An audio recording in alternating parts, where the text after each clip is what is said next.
un sous-muet. N'est-ce pas? Chers frères et sœurs, est-ce que quelquefois on s'assoit et puis on se rend compte que c'est une grâce que nous avons d'entendre. C'est une grâce que nous avons de pouvoir parler et que d'autres à côté n'ont pas cette grâce. Est-ce que nous savons dire, Seigneur, merci. Parce qu'aujourd'hui, je me suis réveillé, j'arrive encore à parler, j'arrive encore à entendre, j'arrive encore à voir. Chose que certains autour de nous n'en bénéficient plus. Est-ce que nous savons dire le Seigneur et nous rendre compte de ces grâces que chaque matin le Seigneur renouvelle pour nous? Il faut que nous puissions apprendre à nous rendre compte que c'est un privilège. Ce n'est pas quelque chose qui est obligatoire. Non, c'est une grâce simplement. Et c'est Dieu qui nous l'accorde. Et quand on te fait du bien, il faut savoir dire merci. Il faut savoir dire merci. Et si, heureusement, nous avons la grâce d'entendre et de parler physiquement, malheureusement, bien souvent, nous avons la disgrâce spirituelle de ne pas pouvoir parler et de ne pas pouvoir entendre. Donc nous avons la disgrâce surtout de la surdité. C'est-à-dire spirituellement, souvent, nos oreilles sont fermées, la caillou est là. Souvent, spirituellement, nos bouches sont fermées.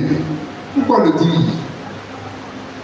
Voyez-vous, lorsque je suis dans l'incapacité d'entendre la parole de Dieu, de l'écouter, de la garder pour en vivre, je suis un sourd. Je suis un sourd. Parce que la parole de Dieu m'est donnée, mais je ne l'entends pas. C'est comme des week-end. On ne donne pas conseil. On entend la vie. N'est-ce pas? Mais en tant que chrétien, ça ne doit pas être comme ça pour vous et moi. Nous devons pouvoir laisser notre oreille spirituelle être ouverte. Ouverte pour que la grâce que Dieu nous communique, nous puissions l'entendre. C'est elle qui va motiver, moduler notre vie de chaque jour. Souvent, nous avons une surdité lorsque nous refusons d'écouter notre conscience qui nous invite à renoncer au mal et à faire le bien. Parce que la conscience, c'est la présence de Dieu en l'homme.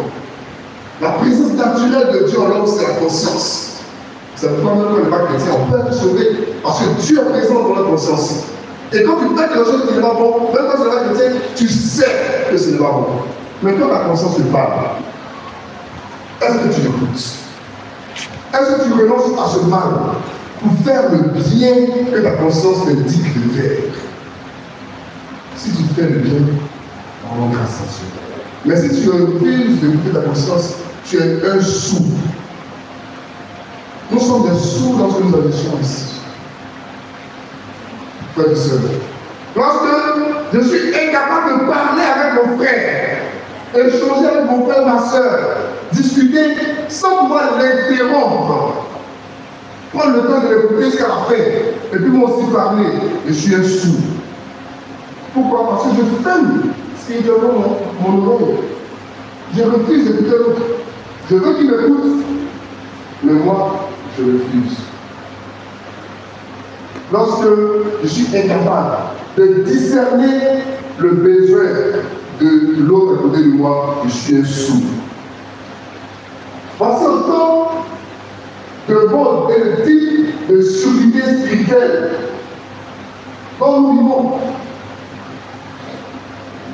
Et donc, aujourd'hui, nous pouvons demander au Seigneur de nous guérir. Nous pouvons demander aussi la grâce au Seigneur de guérir nos frères qui sont atteints de cette surdité, comme il en a été question dans l'Évangile. On appelle de surdité, on appelle aussi le mutisme. Surdité, c'est ne pas entendre. Mutisme, c'est ne pas parler. Mais lorsque je n'ai pas la possibilité de dire et de proclamer ma foi, par peur ou par gêne, je suis un muet. Je suis un muet lorsque j'agis ici. Je vois la vérité de l'Évangile, mais par peur et par gêne.